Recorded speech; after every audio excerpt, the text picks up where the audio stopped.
Bienvenidos a la Semana Mundial del Agua 2022. Good morning, good evening, everyone, and welcome to this session at the World Water Week 2022. Esta sesión se realizará en español y contará con traducción al inglés. Para escuchar la versión traducida, por favor, descarguen la aplicación Interactio, siguiendo las instrucciones que encontrará en el chat. This session will be held in Spanish. Translation to English is available. To listen to the session in English, please download the app Interactio and follow the instructions you will find in the chat. Les pedimos, por favor, dirigir sus preguntas y comentarios a los panelistas a través del chat disponible en Patabot. Recuerden mencionar hacia cuál de nuestros panelistas va dirigida y también aprovecho para recordarles a los y las panelistas que, dado el tiempo, por favor se ajusten a su tiempo de intervención. Damos una cordial bienvenida a quienes nos acompañan hoy en nuestra sesión Mejores Prácticas en la Regulación del Sector Agua Potable y Saneamiento en el Ámbito Rural. Mi nombre es Laura Vargas y soy gerente de programas para América Latina y el Caribe en el Departamento de Agua y Saneamiento del Instituto Internacional del Agua de Estocolmo. Es un placer para mí estar aquí moderando esta sesión. En esta sesión iniciaremos por dar una mirada hacia los desafíos y oportunidades en la regulación del sector de agua potable y saneamiento básico en el ámbito rural, en la región de América Latina y el Caribe, a cargo de mi colega Lourdes Álvarez, gerente de programas para América Latina y el Caribe. Posteriormente, desarrollaremos un panel con la participación de reguladores de Bolivia, Colombia, Nicaragua y Perú, y a través de sus experiencias profundizaremos en la manera como estas instituciones enfrentan desafíos como la informalidad en la prestación de los servicios, la promoción de la sostenibilidad de los servicios y la fijación de tarifas, las limitadas capacidades de los prestadores de los servicios para atender los requerimientos regulatorios y la coordinación interinstitucional y presencia en el territorio, entre otros. Ahora le doy la palabra a mi colega Lourdes.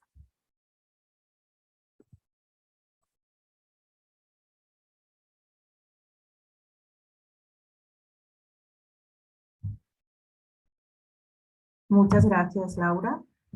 Buenos días y buenas tardes a las personas que se han unido a esta sesión de la Semana Mundial del Agua sobre los retos y oportunidades de la regulación del sector agua potable y saneamiento en el ámbito rural. Antes de dar paso al excelente panel que tenemos hoy con nosotros, para que nos compartan sus experiencias y propuestas, querría exponerles brevemente el contexto de la regulación rural, los principales desafíos y las oportunidades.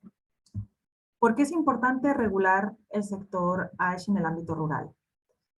En primer lugar, la regulación es una función clave de la gobernanza de los servicios de agua y saneamiento, tanto en el ámbito urbano como en el rural, y es fundamental para asegurar la calidad de los servicios y su sostenibilidad.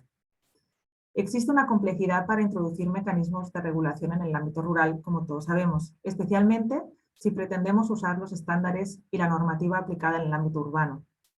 En este sentido, es necesario adaptar la normativa, los procesos de vigilancia, inspección y control y los mecanismos de incentivo a los contextos específicos en el ámbito rural. La heterogeneidad del ámbito rural también implica la definición de enfoques diferenciados y acordes a las realidades rurales que no son siempre homogéneas. Y finalmente, cuando hablamos del sector, de la regulación en el ámbito rural, no podemos olvidar que la regulación del sector agua potable y saneamiento es fundamental para el cumplimiento del derecho humano al agua y el derecho humano al saneamiento. ¿Y qué nos encontramos cuando vemos la regulación del sector AESH en el ámbito rural? En primer lugar, vemos una falta de marcos específicos y adecuados al contexto y en muchos contextos, como decíamos anteriormente, aplicando estándares de regulación en el ámbito urbano que claramente no nos sirven para entender y para poder aplicar la normativa en el ámbito rural. También tenemos falta de disponibilidad y calidad de la información, que es imprescindible para la toma de decisiones. No existen muchas experiencias en el registro y formalización de pequeños operadores y tampoco en los temas de monitoreo y control.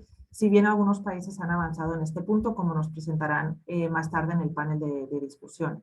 Y finalmente, cuando encontramos experiencias en regulación rural, generalmente se trata de aspectos más cualitativos, como por ejemplo la definición de estándares de calidad, más que aspectos regulatorios económicos, ¿no? Como serían, por ejemplo, la fijación de tarifas o la planificación de inversiones. En este contexto, la siguiente, por favor. En este contexto, como podrán imaginar, pues nos encontramos con varios desafíos a la hora de desarrollar la regulación del sector agua, saneamiento y higiene en el ámbito rural.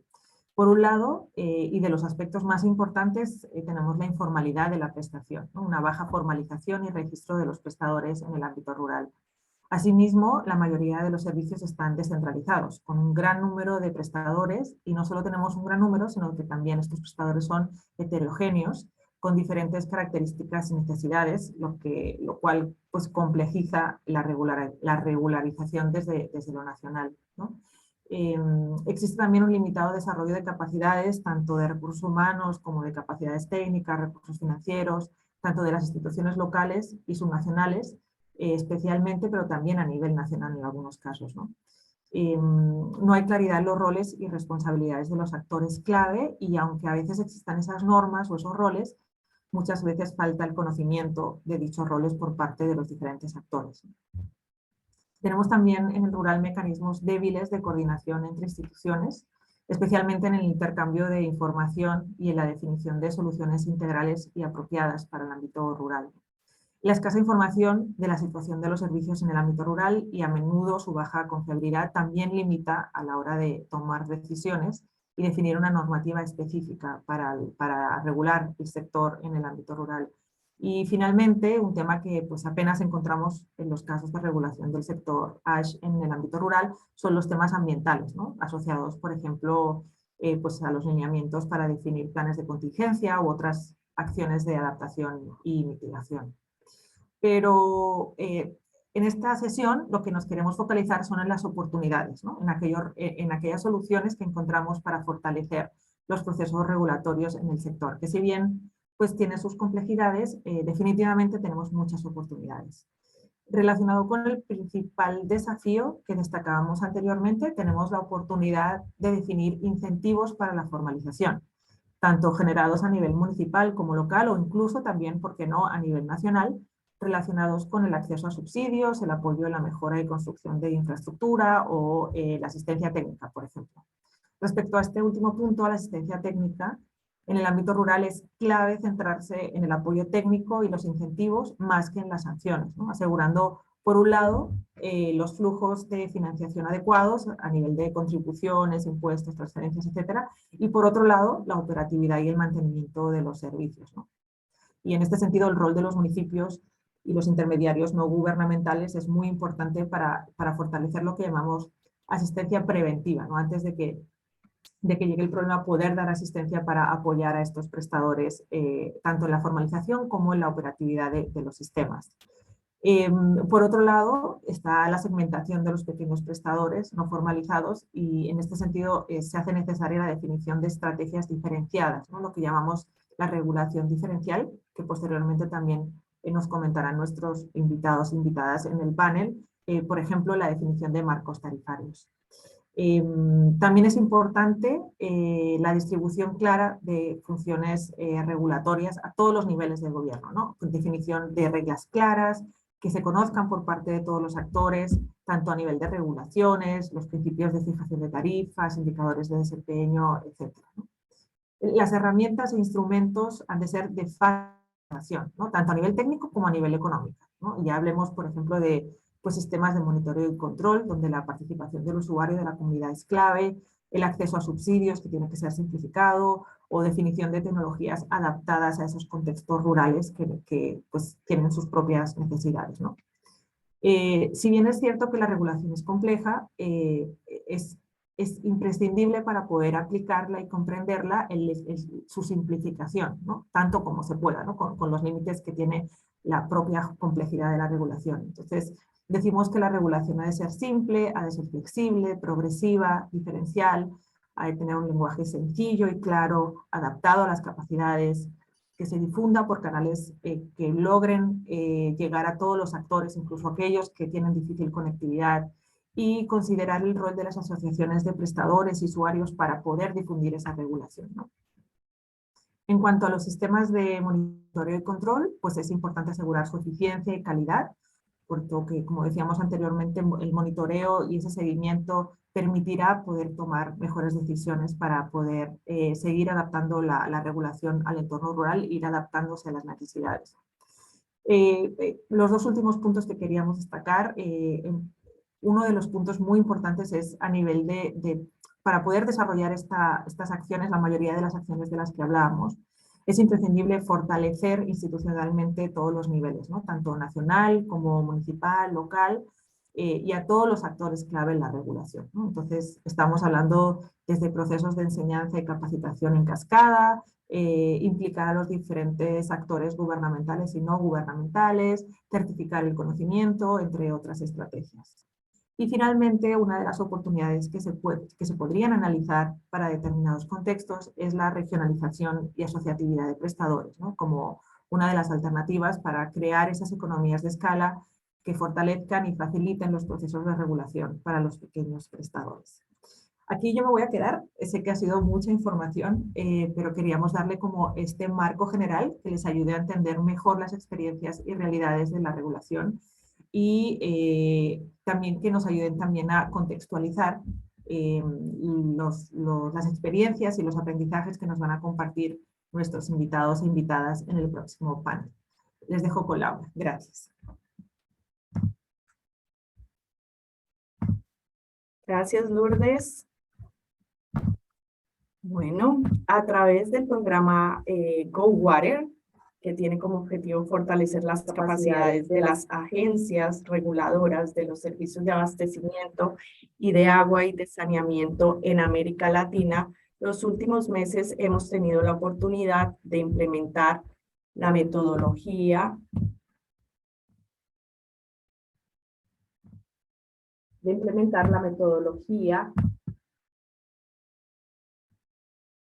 WASHREC en Colombia,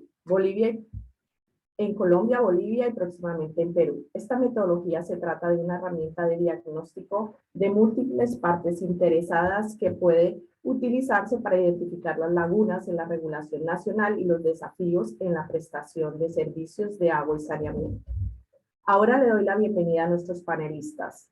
Desde Bolivia nos acompaña la señora Karina Ordóñez, directora ejecutiva de la Autoridad de Fiscalización y Control Social de Agua Potable y Saneamiento Básico, APS. Desde Colombia nos acompaña la señora Paola Moncayo, coordinadora del proyecto de inversión para acueducto, alcantarillado y aseo en zonas rurales de la Superintendencia de Servicios Públicos Domiciliarios. Además, está con nosotros el señor Leonardo Navarro, director ejecutivo de la Comisión de Regulación de Agua Potable y Saneamiento Básico, CRA de Colombia. Desde Nicaragua está con nosotros el señor Rodolfo Lacayo, director ejecutivo de la Autoridad Nacional del Agua de Nicaragua. Finalmente, desde Perú nos acompaña Mauro Gutiérrez, presidente ejecutivo de la Superintendencia Nacional de Servicios de Saneamiento. Comencemos hablando de la informalidad en la prestación de los servicios. Y una de las características en el ámbito rural es la prestación de los servicios a través de entidades no formalizadas y no registradas frente al regulador. La heterogeneidad de los prestadores, la falta de lineamientos específicos para la regulación en el ámbito rural, los altos costos y la complejidad para el cumplimiento de los requerimientos y el desconocimiento y rechazo por parte del prestador y usuarios, entre otros, limita el proceso de regulación de estos pequeños prestadores rurales. Y me gustaría preguntarle a los reguladores de Bolivia y Nicaragua, en este contexto, ¿cuáles son las alternativas que ustedes están implementando o tienen previsto implementar para incentivar los procesos de formalización en el ámbito rural? Karina, tienes la palabra. Bueno, muy buenos días a todos los presentes. Nosotros acá en Bolivia realmente tenemos un panorama muy complejo en este sentido. En Bolivia Existen 18.975 comunidades. Actualmente deberían ser regularizadas, ¿no? Sin embargo, con el proceso de regularización que cuenta la APS, hemos alcanzado apenas a 2.515 registros o EPSAs que tienen una seguridad jurídica por parte de la APS. En ese sentido, como ustedes pueden ver, 16.460 sistemas de agua quedan por regularizar, por dar la formalidad a estos prestadores de servicios. Realizando cálculos y al ritmo que estamos avanzando, consideramos que en un periodo del 2008 al 2021 se han avanzado con estas regularizaciones. ¿Qué quiere decir eso? En este periodo se ha alcanzado el 13% de la totalidad que tenemos por regularizar. En ese sentido, llegar a un 100% de estas regularizadas le tomaría al Estado por lo menos unos 50 años. ¿Y eso qué quiere decir? Aparte de los recursos, las poblaciones por regularizar están aún más lejanas. Estamos hablando más o menos a 7 horas promedio de viaje de los municipios centrales. Como alternativa, la Autoridad de Fiscalización y Control Social de Agua Potable y Saneamiento Básico, encargada de dar la regularización a través de registros, ha recurrido a los gobiernos autónomos municipales a través de una firma de convenios o acuerdos intergubernativos, ¿no? Delegando, haciendo una delegación parcial de nuestra competencia con, vale decir, delegándoles la inspección de campo. En este caso, con estos convenios, la APS ya no tiene que llegar a su lugar, sino más bien es el municipio el encargado de dar la legalidad a este sistema de agua. Ellos hacen la inspección de campo y logramos regularizar por lo menos por cada municipio un promedio de 60 a 70 operadores.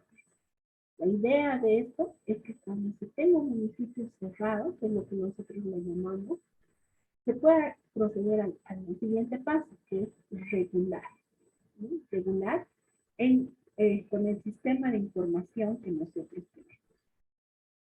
Hemos realizado una experiencia piloto en el departamento de Chuquisaca.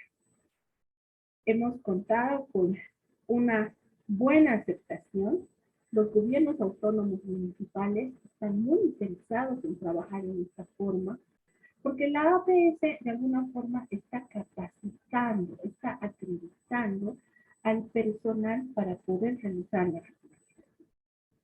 Entonces es en este sentido que se optimizan los procesos de otorgación de registro y se optimizan también los costos para esta licencia. En algún momento estamos hablando de que por cada registro en el área rural se tiene que invertir acá en Bolivia aproximadamente 1.500 dólares. Entonces, en el caso de los municipios, con la participación de los municipios, esto significaría un ahorro para la institución y el municipio, por su parte, tiene controlado todos los sistemas de agua en el área rural. De alguna u otra forma, es el municipio y también los gobiernos autónomos departamentales que se han puesto a la cabeza de este proyecto piloto y estamos trabajando con información compatibilizada y validada por la entidad del lugar. Al momento, contamos con 14 municipios que se han trabajado. Tenemos la idea de replicar en otros departamentos. Ya contamos con el apoyo de esto. La ventaja es que se está fortaleciendo también a las instituciones subnacionales y se está delegando esta atribución que tenemos nosotros de manera parcial. Esa es más o menos la forma de trabajar que se está haciendo acá en Bolivia. Está trayendo mucha expectativa, tenemos muchos hallazgos también en esta experiencia piloto, las cuales vamos a empezar a replicar. Entendemos que con este ritmo de trabajo vamos a entrar no solo dinero, sino también vamos a poder disminuir el tiempo para la formalización de nuestras EXA, como nosotros las llamamos acá.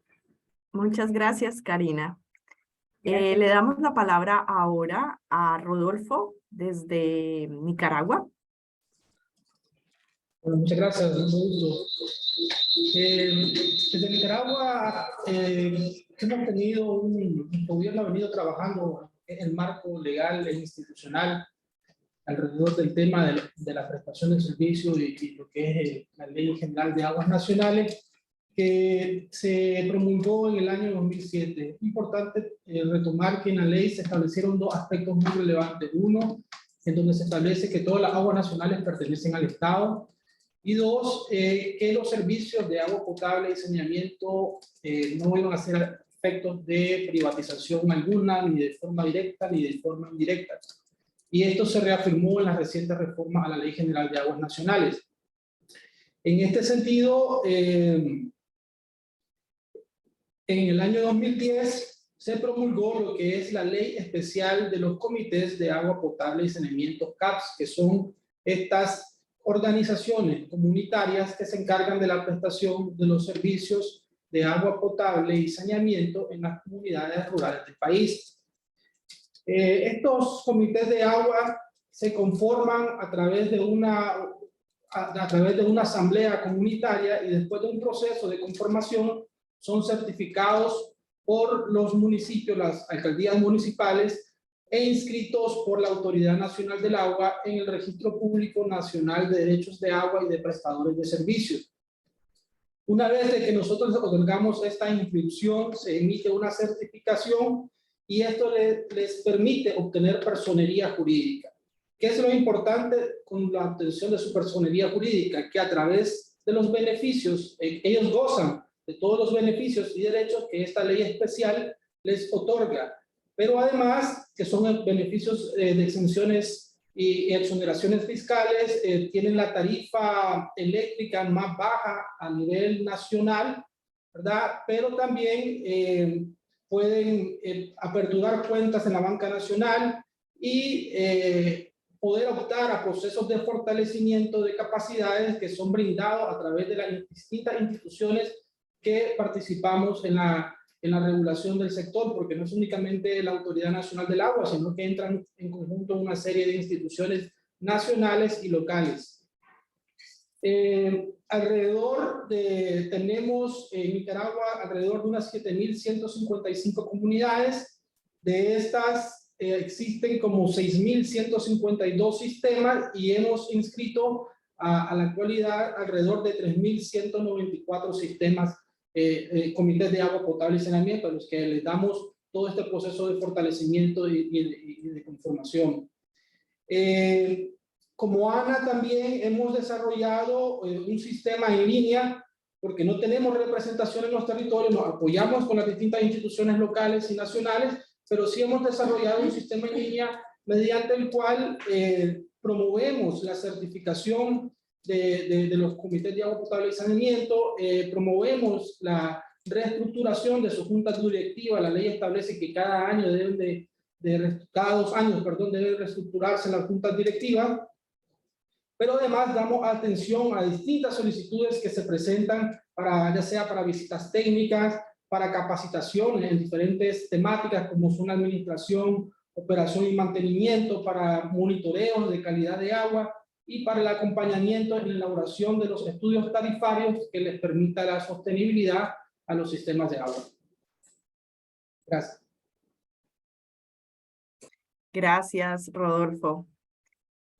Bueno, ahora con el objetivo de promover la sostenibilidad de la prestación de los servicios en las áreas rurales y en pequeñas ciudades, es fundamental incentivar la creación de subsidios y modelos tarifarios inclusivos, considerando la capacidad de pago del usuario, y adoptar incentivos tarifarios para impulsar la aplicación de tecnologías alternativas y la expansión de los servicios en las áreas rurales.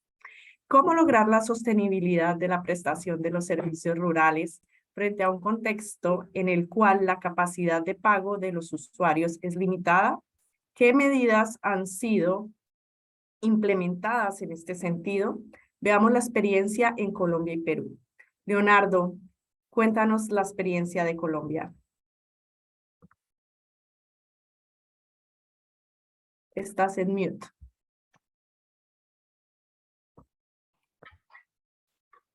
Perfecto, te escuchamos. Bueno, muchas gracias. Un saludo muy especial a Sigui y a todos los organizadores de esta Semana del Agua. Nosotros desde Colombia siempre ha sido pues una de las grandes discusiones y sobre todo desde la Comisión de Regulación. En este momento estamos en la tercera etapa tarifaria, luego de más de 28 años de discusiones sobre la regulación. Y nos encontramos con varias preguntas antes de hablar de la regulación. En específico, en términos de sostenibilidad, cada vez creemos que es más importante el apoyo directo del gobierno nacional en términos de todas las inversiones, la reposición y rehabilitación de la infraestructura, porque definitivamente con la tarifa es casi que imposible. Por otro lado, sentimos que se requiere un acompañamiento y una asistencia técnica, no solo desde el gobierno nacional, sino también desde los gobiernos locales y regionales, para que todas las comunidades rurales y los municipios aislados y pequeños puedan acceder pues, adecuadamente al servicio de agua potable y al saneamiento básico. Ya entrando en tarifas y en la parte regulatoria, consideramos que los nuevos marcos, como les decía, nosotros estamos en tercer marco, pero ya tenemos las bases para la cuarta etapa tarifaria, nuestro cuarto marco. Ya consideramos que lo que debemos incluir son los costos eficientes en términos de operación, mantenimiento y la parte administrativa de los sistemas. Sin olvidar que en la medida que sea posible, no debemos dejar de lado el pago por servicios ambientales. Todas las acciones que estén encaminadas a protección de cuencas, a reducciones de los efectos que nos causa el cambio climático y a todas las posibles reducciones asociadas a riesgo en la infraestructura en la prestación de los servicios de acueducto y de alcantarillado. Eso es lo que estamos trabajando y eso es lo que consideramos que debería enfocarse pensando en la sostenibilidad de los sistemas de agua potable y saneamiento básico en pequeñas comunidades rurales y en municipios de igual manera pequeños y aislados. Gracias a todos. Gracias, Leonardo. Entonces le doy la palabra ahora a Mauro desde Perú. Mauro, tienes la palabra. Muy buenas tardes a todos y todas. Gracias a Sigui por la Semana del Agua. En realidad, el tema del saneamiento en el ámbito rural es una tarea pendiente en el Perú y creo en toda la región, ¿no? Y es importante la identificación de las mejores prácticas con el propósito de poder avanzar en su atención, ¿no? En relación al tema que nos han planteado, ¿no? Solo para contextualizar, en el caso de regulador peruano, ¿no? El ámbito de regulación en el ámbito rural es una competencia relativamente nueva, ¿no? Con la dación del Decreto Legislativo 280 en el año 2016, se le entrega esas competencias al regulador, así que comparado con Colombia, por ejemplo, este es un tema más nuevo en relación a nuestras competencias. Y eso ha sido un reto importante porque ha tenido que significar un conocimiento de estas nuevas, de este nuevo ámbito del desarrollo de normativas para su aplicación y la implementación de las mismas, ¿no? Nosotros en el ámbito rural básicamente tenemos como dos grandes segmentos, ¿no? Los prestadores que directamente brindan el servicio en las zonas rurales a través de las organizaciones comunales. Y estas en el Perú son alrededor de 26.000 organizaciones comunales que brindan servicio. Y en el ámbito ya en pequeñas ciudades, pero que naturalmente son municipios rurales, estamos hablando de más o menos unas 490 pequeñas ciudades a nivel nacional, ¿no? Entonces, ese es un poco el universo de la prestación en el Perú, 26.000 y unos 490 de pequeñas ciudades. En ese contexto se han desarrollado dos formas de abordaje. La primera, en las organizaciones comunales, y ahí hay una participación importante de la propia comunidad, es que ellas determinen la denominada cuota familiar. La cuota familiar lo que hace es financiar la parte de la operación de los sistemas. La parte de la inversión, ¿no? Responde básicamente a inversión pública, ¿no? Pero la parte de la operación, el proceso de la exploración, la parte de la reparación de las conexiones en general, son financiadas a través de esta cuota. Esta cuota, ¿no? Se calcula sobre la proyección de los gastos que realizan o van a realizar las organizaciones comunales y finalmente son divididas entre el número de participantes en la organización comunal, ¿no? Eso es como un elemento importante de su desarrollo. El segundo elemento en pequeñas ciudades, ¿no? En el que el prestador está vinculado a la municipalidad, ahí hay un tema de formalidad, ¿no? Sin embargo, recientemente se ha emitido el reglamento de tarifas en pequeñas ciudades, y este reglamento de tarifas de pequeñas ciudades, dado la cantidad amplia de prestadores, lo que hace es establecer bandas tarifarias, ¿no? Bandas tarifarias considerando las características tecnológicas de los sistemas, y sobre la base de esto es que los municipios hacen la selección de la tarifa que correspondería para la sostenibilidad del servicio, focalizando principalmente el tema de la operación, muy parecido al caso de las organizaciones comunales. ¿Qué cosa nos permite esta aproximación a estas organizaciones comunales, ¿no? El proceso de acompañamiento, y solo para mencionar, y hay una pregunta posterior sobre esta materia, pero sí me gustaría mencionar que en el caso de la supervisión, por ejemplo, ¿no? Dada la naturaleza particular de estas organizaciones comunales, es diferente a regular a una empresa prestadora en el ámbito urbano. Ese hecho de llegar y el nivel importante de informalidad hace que la supervisión, ¿no? Y la aplicación de la regulación o la obligatoriedad de la regulación sea un poco más compleja. Sin embargo, un resultado interesante que hemos podido lograr y que justamente estamos en un trabajo de evidenciar esto en una medición de impacto, es que solo el hecho de que el regulador llegue a una organización comunal aumenta hasta en un 25% la probabilidad de que los sistemas cloren. Vale decir que hay una mejora importante en el nivel de la calidad de la prestación. Eso es un elemento importante, más allá incluso de si el prestador es un prestador formal o informal, ¿no? Entonces, eso conlleva a que hay una necesidad de llegar hacia las organizaciones comunales, a los prestadores, con el propósito de hacer una mejora en la calidad del servicio que se brinda finalmente a los ciudadanos. Entonces, esas es básicamente las dos formas de aproximación que estamos logrando, ¿no? A través de las pequeñas ciudades y las organizaciones comunales, un componente muy fuerte de capacitación para que puedan ellos determinar la cuota familiar, y una supervisión orientativa en la verificación de que se cumplan estas cuotas, con el propósito, y también va de la mano con un tema de una supervisión orientativa, pero también del reconocimiento, ¿no? A través de benchmarking, que permiten premiar las buenas prácticas de estas organizaciones.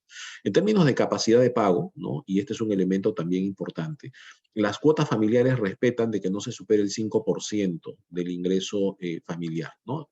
Tomando en consideración este elemento, es importante porque se considera la heterogeneidad en la zona rural, los ingresos son mucho menores que en el ámbito urbano, ¿no? Y por tanto se tiene el cuidado de determinar cuál es este nivel de ingreso promedio, utilizando información del Instituto Nacional de Estadística e Informática del Perú.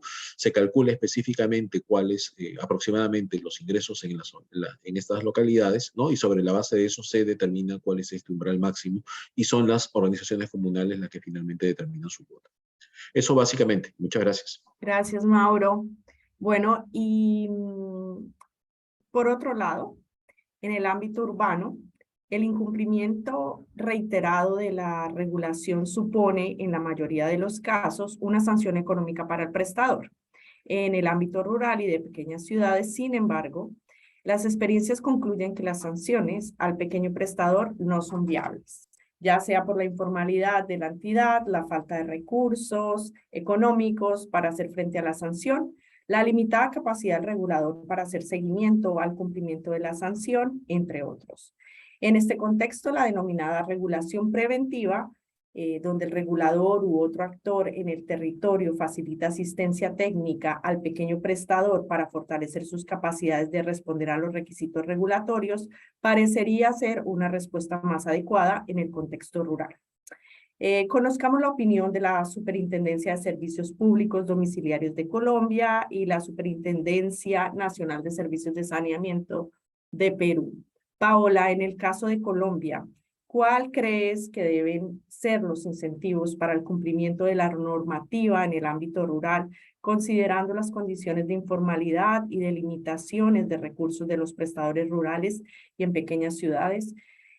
También cuéntanos si conoces alguna experiencia exitosa o no donde se hayan implementado alternativas a la sanción en el ámbito rural.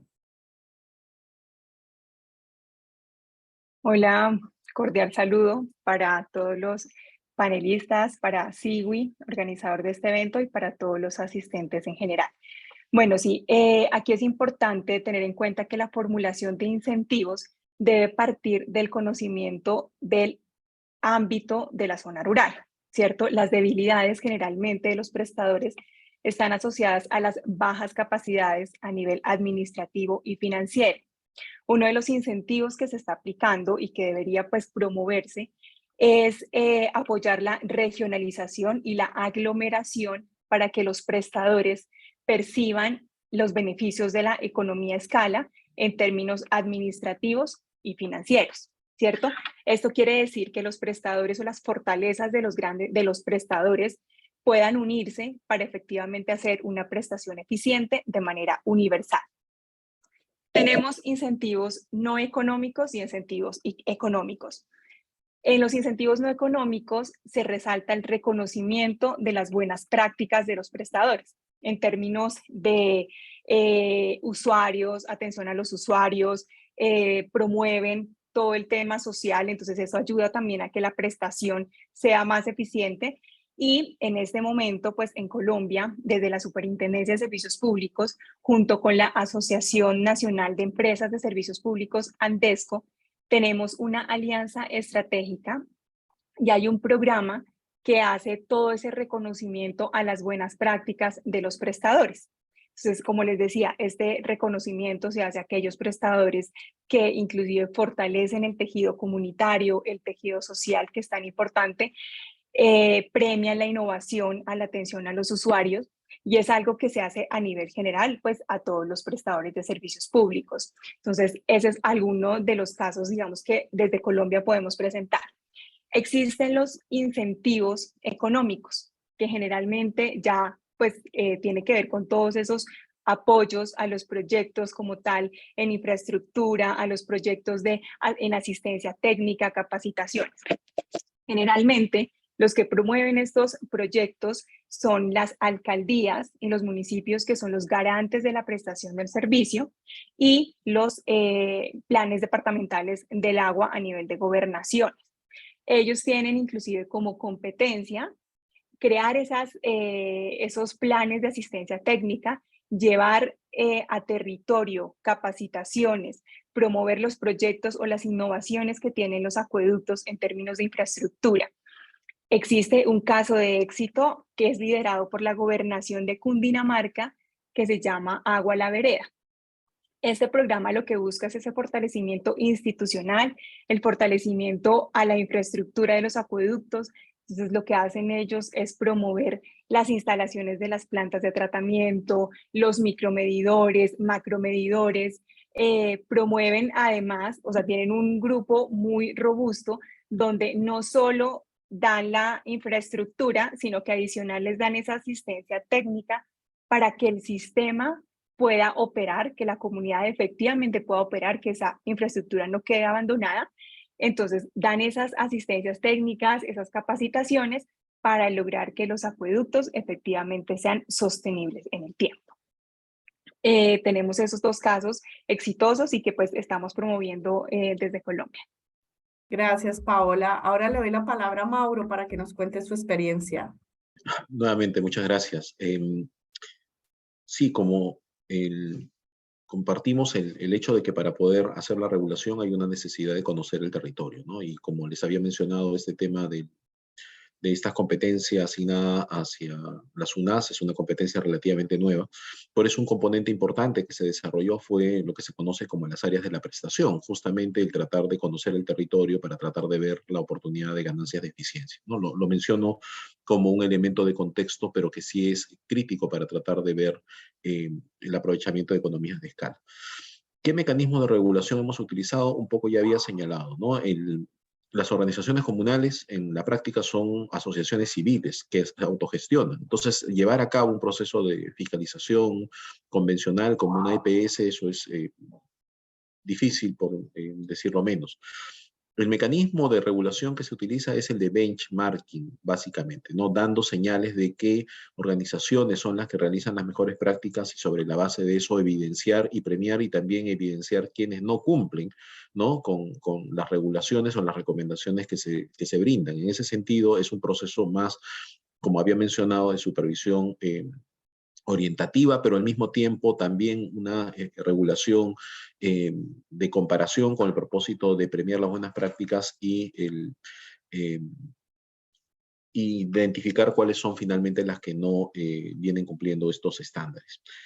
La complejidad y la dificultad es grande por el número que les había señalado de la regulación, ¿no? Actualmente estamos, mencionaba 26.000 organizaciones comunales, ¿no? ¿Qué hace? Pues inviable, digamos, utilizando mecanismos convencionales, el llevar a cabo los procesos de supervisión. Por eso, la lógica que vamos a seguir hacia adelante es tratar de tener sistemas telemétricos que permitan remitir información sobre la calidad, sobre algunos puntos donde hayan mayores niveles de riesgo. Y eso va a permitir justamente dar las señales respectivas a estas zonas, ¿no? Con el propósito de que haya un mejor seguimiento de la calidad, ¿no? en esa materia. Otro incentivo importante es que el indicador de la cloración o de la formalización, indicadores vinculados a la gestión de las organizaciones comunales, ¿no? Se conectan a programas presupuestales, ¿no? En el caso de Perú, ¿no? Se busca justamente esa conexión de forma tal de premiar a las organizaciones o a las localidades en las cuales hayan mejores prácticas, ¿no? Conectadas con algún indicador que éstas vayan vinculados a un programa de presupuestal que permita el financiamiento de otras infraestructuras, ¿no? Viendo de una manera transversal la necesidad de la localidad. Eso hace que la localidad, las autoridades alineen los incentivos, ¿no? Con el propósito de cumplir estas metas, ¿no? Y eso finalmente redunda en el proceso de mejora del servicio, ¿no? Y el regulador actúa en ese caso verificando que estos indicadores se cumplan, ¿no? Y eso ayuda también finalmente a esta mejora, ¿no? Eso básicamente en términos de los mecanismos alternativos en este contexto especial, ¿no? Gracias. Gracias, Mauro.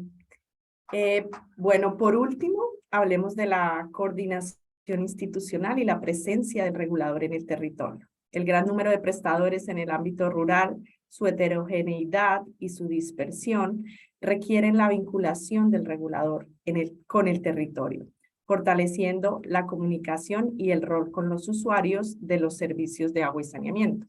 Las condiciones logísticas y económicas del regulador y o entidades de vigilancia, inspección y control no permiten el seguimiento de todos los prestadores en el ámbito rural, ni el aseguramiento del cumplimiento de la regulación y por ende de la calidad del servicio a la población. Esta pregunta va dirigida a todos nuestros panelistas.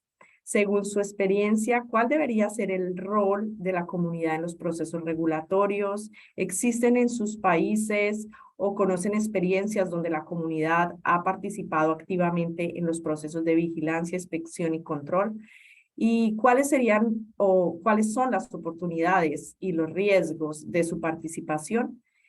Les pido por favor que sean muy breves con sus respuestas y le doy la palabra desde Colombia a Leonardo. Leonardo, te escuchamos.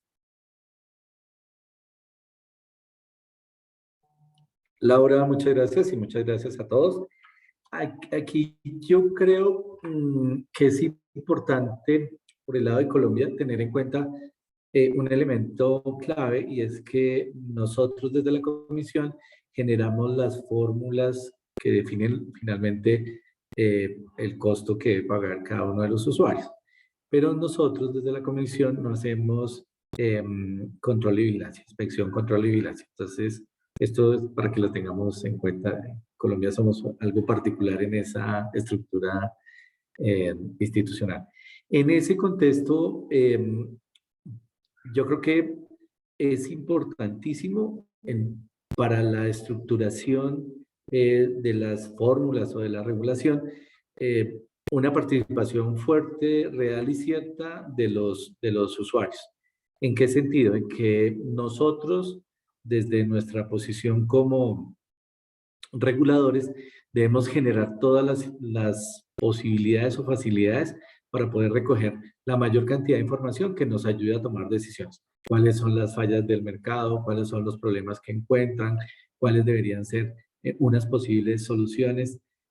Hay que tener también en cuenta cómo funciona la economía local.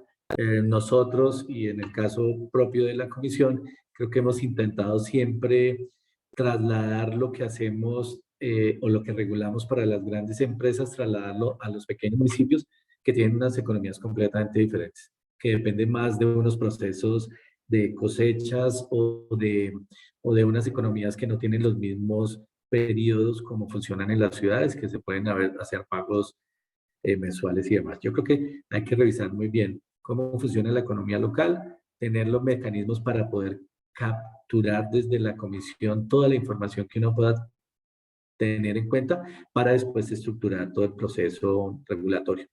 Luego nosotros normativamente en Colombia tenemos unos procedimientos desde el gobierno nacional que nos hacen tener unos tiempos determinados y unos espacios para hacer la socialización de la regulación. Nosotros en Colombia normalmente lo hacemos, pero consideramos que debemos en lo posible aumentar todas las nuevas herramientas que tenemos de virtualidad y demás.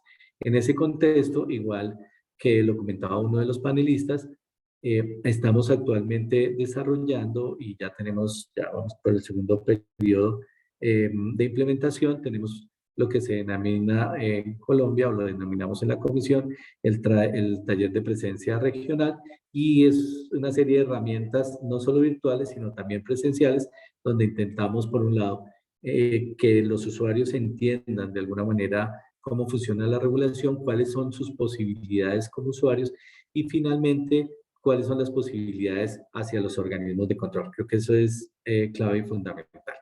Ahora, en términos de cuáles son unas estancias reales que tenemos en Colombia para el control y vigilancia, cada una, y me imagino que a lo mejor Paola lo puede desarrollar un poco más, aunque no es competencia de nosotros desde la comisión, pero sí desde la superintendencia.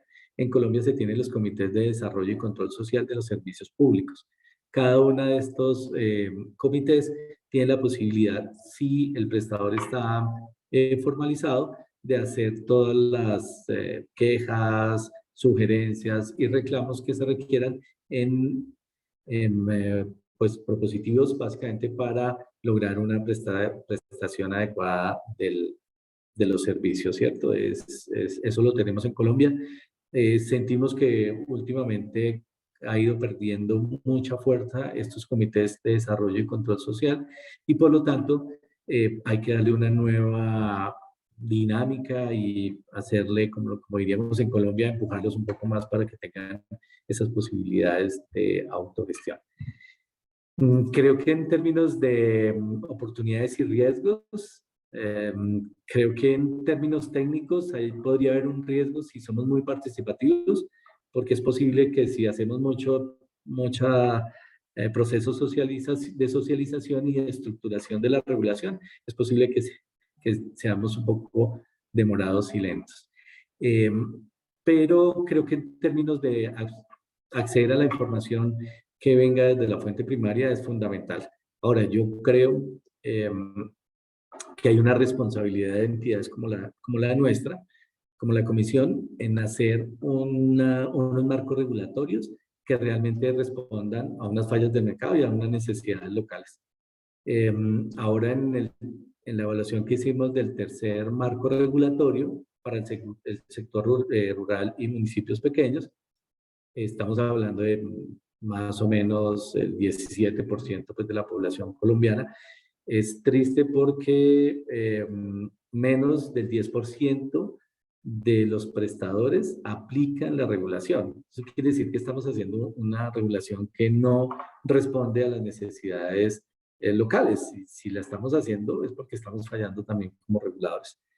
Y por lo tanto, creo que es importante que en nuestro caso, en nuestra responsabilidad como reguladores, realmente facilitemos todos esos elementos asociados a la regulación, que ya lo han estado hablando todo el tiempo, tanto Laura como Lourdes, más cada uno de los miembros del debate, y es que sea simple, que sea sencilla, que sea acorde con las necesidades locales, y que finalmente lo que queremos es que se entregue un servicio adecuado y que facilite que toda la población, en este caso colombiana, pueda acceder a agua potable y saneamiento básico como lo define nuestra Constitución y todas las normas internacionales. Creo que esos serían los elementos. Gracias, Laura. Muchas gracias, Leonardo. Y complementando tu respuesta, me gustaría darle la palabra a Paola desde Colombia.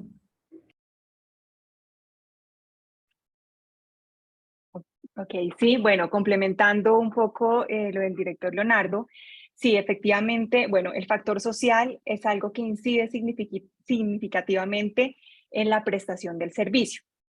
Desde la superintendencia lideramos un proyecto que está enfocado en conocer las condiciones particulares de los acueductos rurales. Y a partir de este conocimiento, hemos identificado que la comunidad no se involucra en los proyectos que invierten los acueductos o en el mismo fortalecimiento de la operación de los acueductos. Y por eso la comunidad muchas veces se siente marginada o muchas veces no se siente que no se está beneficiando como tal de lo que efectivamente el acueducto está trabajando para suministrar agua con calidad. A partir de acá, bueno, y ya entrando un poco al tema regulatorio, en Colombia el proceso regulatorio surte una etapa de participación ciudadana, ¿cierto? Antes de que una herramienta jurídica se reglamenta, todo el público en general puede participar con comentarios, observaciones para que éstas sean atendidas. Pero en el caso de la regulación en el sector de agua potable y saneamiento básico, los actores que participan son las entidades del sector, los prestadores y muy poco las comunidades o los usuarios como tal. Pero en Colombia existen, como decía el director Leonardo, unos comités de desarrollo y control social. Estos están contemplados en la Ley de Servicios Públicos a nivel nacional, y estos comités de desarrollo y control social están conformados por esos usuarios, suscriptores o los suscriptores potenciales, liderados por un vocal de control. ¿Y qué hace este vocal de control? Pues promueve los derechos y los deberes de los usuarios, de la comunidad. Es ese enlace que existe entre la comunidad, el prestador, las entidades territoriales y las entidades del gobierno.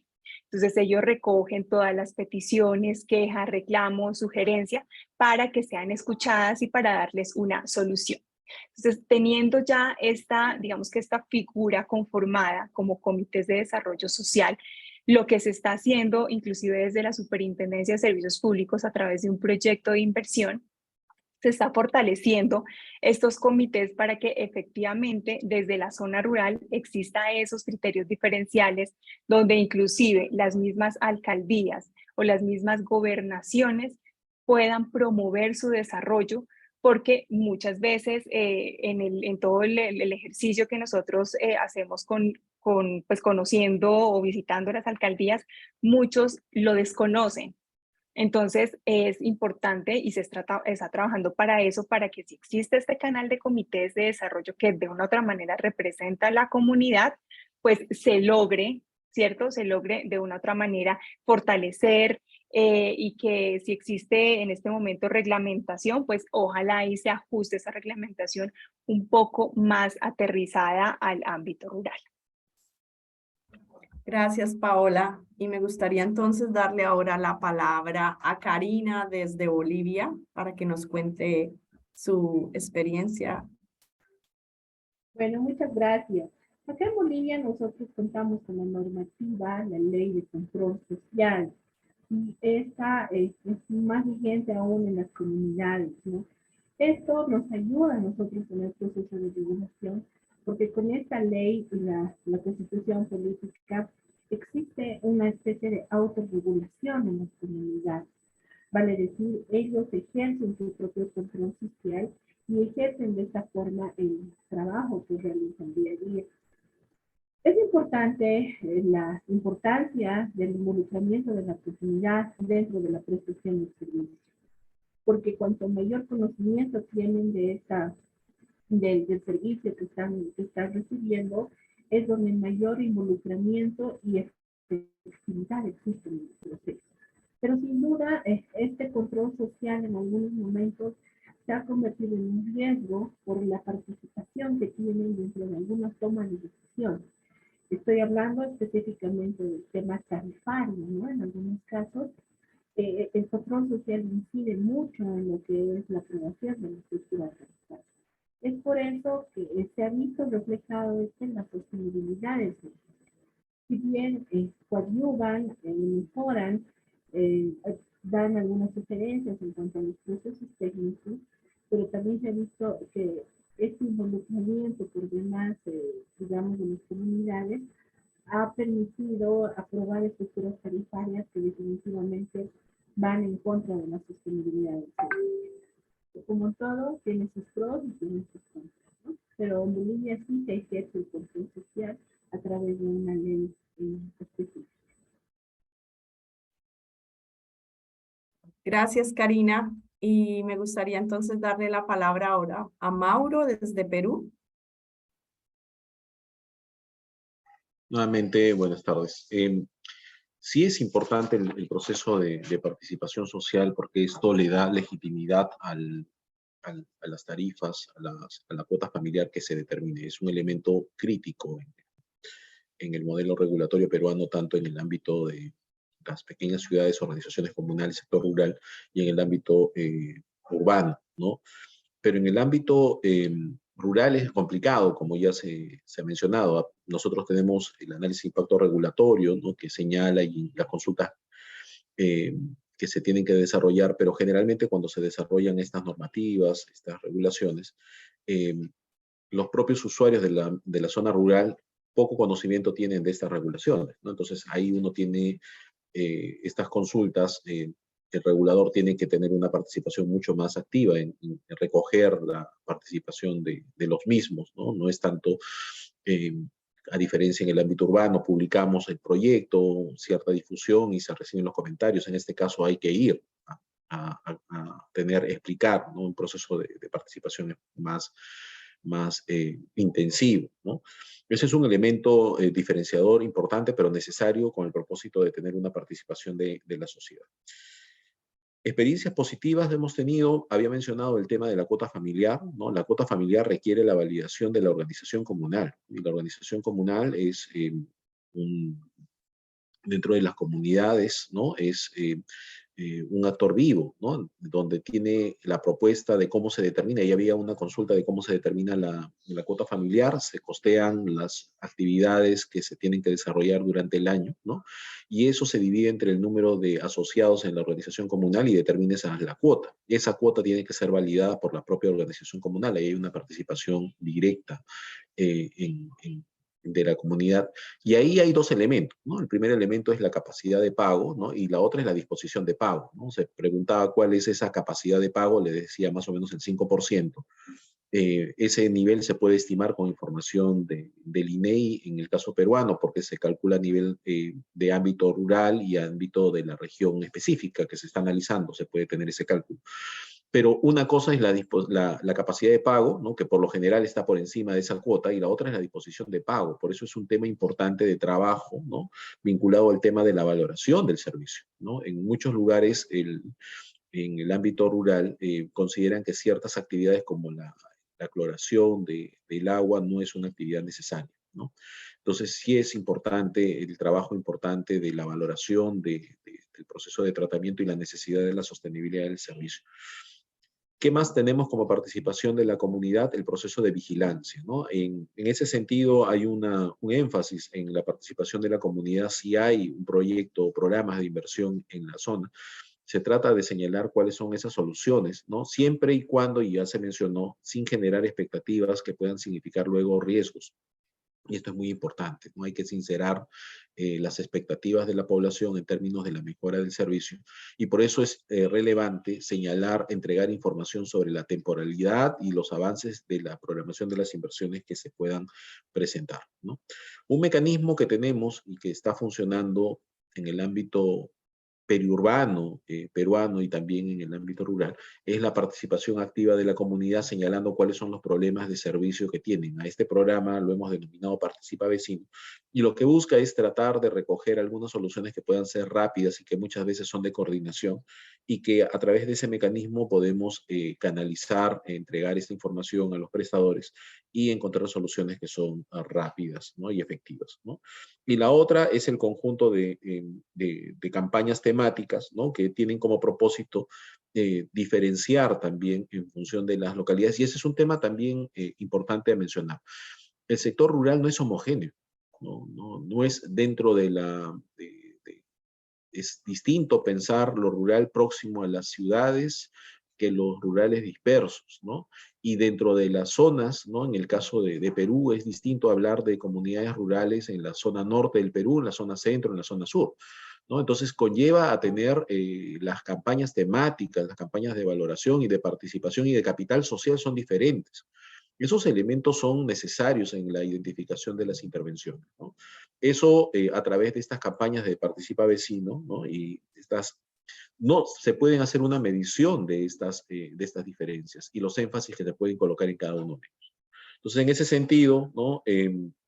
Regulador, a modo de resumen, ¿no? Tenemos participación de la comunidad en la cuota familiar, en los procesos de vigilancia y seguimiento de los proyectos de inversión, siempre entregando la información sobre los avances de la programación de las inversiones, que para ser claros, el regulador no interviene en el proceso de inversión como tal, pero sí puede ver el cronograma de la planificación. En la planificación sí nosotros tenemos cierto papel, ¿no? Tenemos una intervención a través de capturar las expectativas de la población a través del programa Participa Vecino y estas campañas temáticas específicas que consideran las heterogeneidades en el ámbito rural. Gracias. Gracias, Mauro. Y le doy la palabra entonces a Rodolfo desde Nicaragua. Bien, gracias. Bueno, el rol de la comunidad en Nicaragua en los procesos de regulación viene acentuado desde que se va, incluso desde antes de que se vaya a ejecutar un proyecto de agua potable y saneamiento en las zonas rurales. Hay todo un componente social en donde se incluye a la comunidad para que tenga decisiones incluso del tipo de sistema que quiere tener y las tarifas que se van a establecer. Entonces, cuando ya se va a entregar el proyecto como tal, ya estos comités de agua potable y saneamiento se encuentran conformados, fortalecidos y realizados.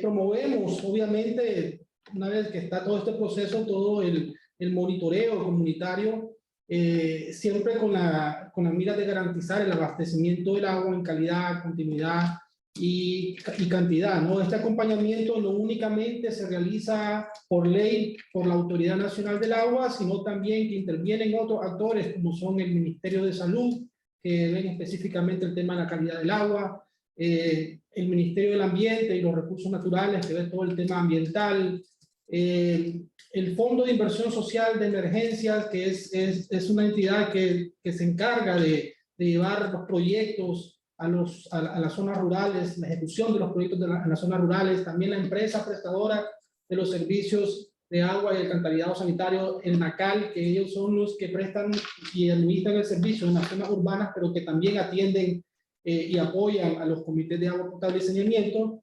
Y también entran en funcionamiento siempre los gobiernos municipales. La ley crea unas estructuras específicas que son las unidades municipales de agua y saneamiento que atienden de forma directa o como primera carta a los comités de agua potable y saneamiento, no al igual que en las regiones autónomas de la costa Caribe. Un caso específico y que ha sido muy exitoso en Nicaragua es el proyecto de gestión comunitaria en la cuenca del río Diquirto, en donde se cuenta con una red de monitoreo hídrico que se va desarrollando no únicamente la desarrollan los comités de agua potable y saneamiento, sino que los comités de cuencas, en donde participan todos los usuarios, y los comités de agua potable y saneamiento forman parte de los comités de cuenca, además de los distintos usuarios que hay dentro de la cuenca. Ellos llevan todo un registro de las de todo el monitoreo que vienen realizando dentro de la cuenca, esto les permite tomar decisiones acertadas e informadas para mantener el abastecimiento en las comunidades.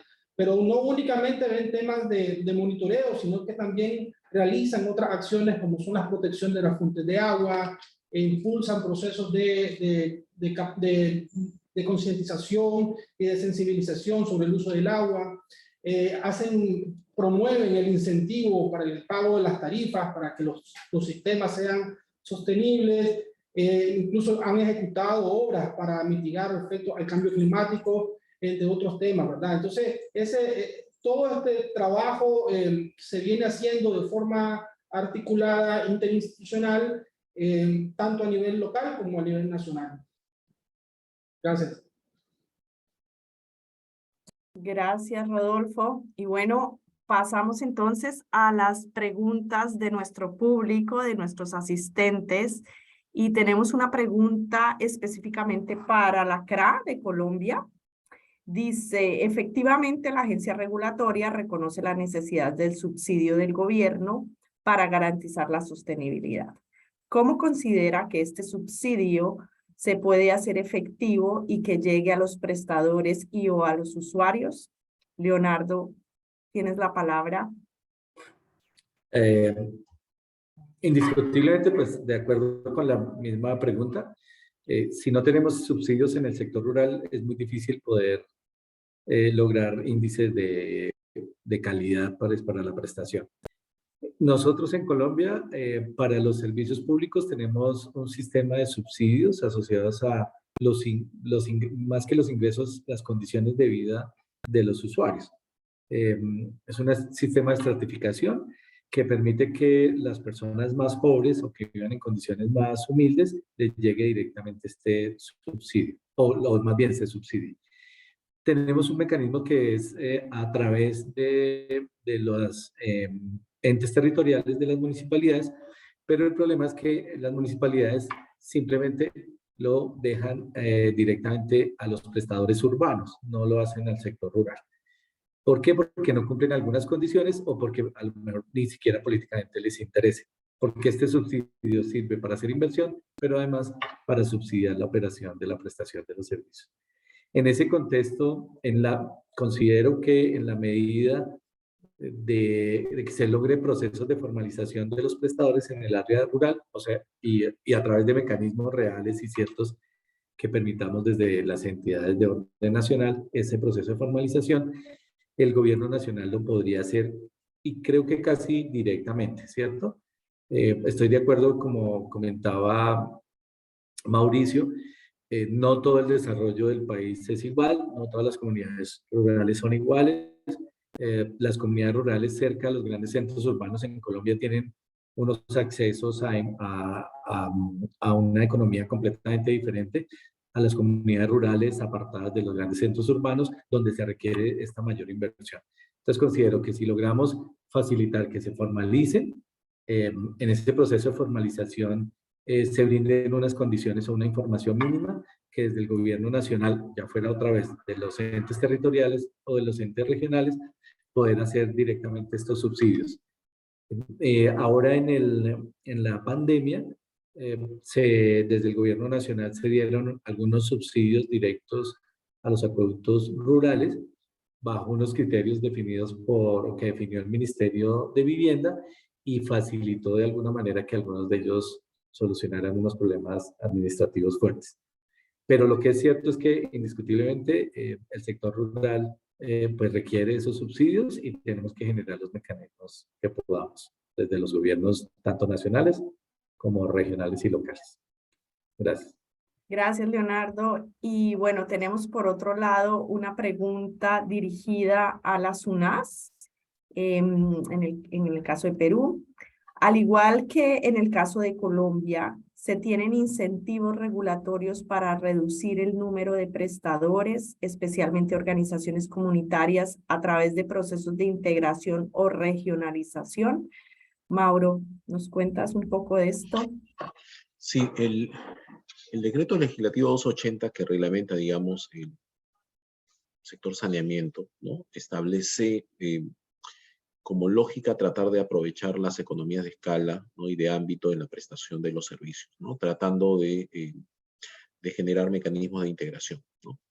Pero ahí distingue dos papeles, digamos, ¿no? El primer papel es el de la política de integración y los incentivos y la ruta que se tiene que seguir en el proceso de integración, que es papel del sector, ¿no? Y el papel del regulador en la determinación del área, ¿no? Es como pensar, le preguntan al regulador cómo tienen que hacerse estas divisiones.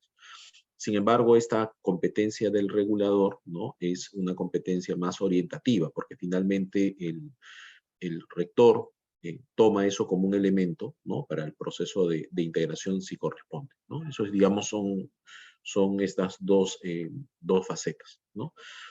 ¿Qué cosa está haciendo el regulador, ¿no? Este año terminamos de hacer la caracterización de todas las áreas de la prestación en el país, ¿no? Nos están saliendo aproximadamente unas 24 áreas de la prestación, ¿no? En la que nos señala cómo debería ser esta interrelación entre los distintos operadores dentro de estas áreas. Esa es una primera señal, ¿no? Y en estos estudios se calcula cuántos son los beneficios económicos realizando. Hay un conceptito económico que se llama subaditividad de costos, ¿no? ¿Cuántos ahorros finalmente se conllevan si es que se generarían estos procesos de integración, ¿no? Y se dan ciertas pautas de cuáles son los efectos si se junta uno con otro, lo que fuese. Pero eso no es mandatorio, no es mandatorio esa responsabilidad asignada al regulador. La competencia ya de los incentivos, ¿no? Y que básicamente está yendo por las integraciones voluntarias, responden más al papel del sector, el rector de saneamiento en el Perú. Y en ese sentido están haciendo un abordaje, ¿no? Tratando de ver qué diseños o mecanismos ayudan para acelerar este proceso, ¿no? Un mecanismo que se está utilizando como mecanismo para tratar de hacer ese aprovechamiento es la identificación de inversiones que puedan brindar servicio a más de un prestador, ¿no? De forma tal de que voluntariamente, ¿no? Ellos puedan incidir en este proceso de integración para aprovechar la realización de estas inversiones que pueden brindar el servicio a varios operadores simultáneamente. Ese es, por ejemplo, uno de los incentivos que se observa en el caso peruano, ¿no? Gracias. Muchas gracias, Mauro. Y ahora voy a dirigir otra de las preguntas que nos han mandado de nuestro público a Nicaragua. Rodolfo, ¿cómo reducir o mitigar la asimetría de información de los prestadores rurales? Bien, gracias. Bueno, en Nicaragua tenemos un sistema nacional de información de agua y saneamiento rural, ¿verdad? Que es un sistema regional en donde tenemos estandarizada toda la información que se recopila a nivel municipal. Es decir, este sistema es administrado a través del FISE, que es el Fondo de Inversión Social de Emergencia, y se hace todo un trabajo con los 153 municipios a nivel nacional de capacitación para que a través de ellos se recopila toda la información que tenemos de todos los sistemas a nivel nacional. Y ahí ya tenemos categorizados todos los sistemas rurales. Prácticamente esta información está al público, ¿verdad? Está en línea, se conoce a nivel nacional, pero también se conoce a nivel regional, porque entiendo que el CIASAT también se maneja en Bolivia, en Honduras y en otros países de la región. Ok, muchísimas gracias, Rodolfo. Y vamos con una última pregunta. Nos quedan pocos minutos. Esta pregunta va dirigida para la Superintendencia de Servicios Públicos en Colombia, Paola, y es ¿cómo impactó la pandemia la relación entre el regulador y las organizaciones comunitarias en Colombia? Ok, sí, bueno, con ocasión de la pandemia COVID-19, el gobierno dio unos subsidios llamados subsidios rurales, que es algo de lo que también comentaba el director Leonardo. Este subsidio fue un recurso monetario que se entregó mensualmente para asegurar la operación del servicio de acueducto en las zonas rurales. Lo que hacía ese subsidio era un poco ayudar con la factura que debía pagar el usuario, que aproximadamente fue como 2.400 pesos, y en algunos casos los usuarios no tenían ni siquiera pues que pagar nada. Entonces, este subsidio, inclusive se dice que aproximadamente se transfirieron 22.000 millones de pesos, se beneficiaron a más de 800 acueductos rurales y 156.000 hogares aproximadamente. Entonces, digamos que el gobierno nacional tuvo en cuenta todos los efectos y todo el tema pues para mitigar toda todo el tema de la pandemia COVID-19. Gracias, Paola. Y hemos llegado al final de la sesión, teniendo la oportunidad de escuchar los retos, pero también las soluciones y experiencias que las agencias reguladoras de 4 países de la región nos han compartido. Casos como el rol de los municipios en el apoyo para la formalización de los prestadores rurales, la importancia de la asistencia técnica para el adecuado cumplimiento de la regulación, la definición de incentivos económicos y no económicos para propiciar la formalización, la relevancia del rol de la comunidad en el control social y técnico del desempeño de los prestadores, y cómo la coordinación y articulación entre los actores clave en la regulación se hace fundamental para alcanzar la realización de los derechos humanos al agua y al saneamiento y los objetivos de desarrollo sostenible. Agradecemos a nuestros panelistas, a nuestros asistentes, y los esperamos en las demás sesiones de la Semana Mundial del Agua. Muchísimas gracias. Muchísimas gracias a todos. Buen día. Gracias. Muchas gracias a todos los participantes y a los organizadores. Nos vemos. Gracias. Muchísimas gracias a todos. Nos vemos. Hasta luego a todos. Gracias, hasta luego. Ah,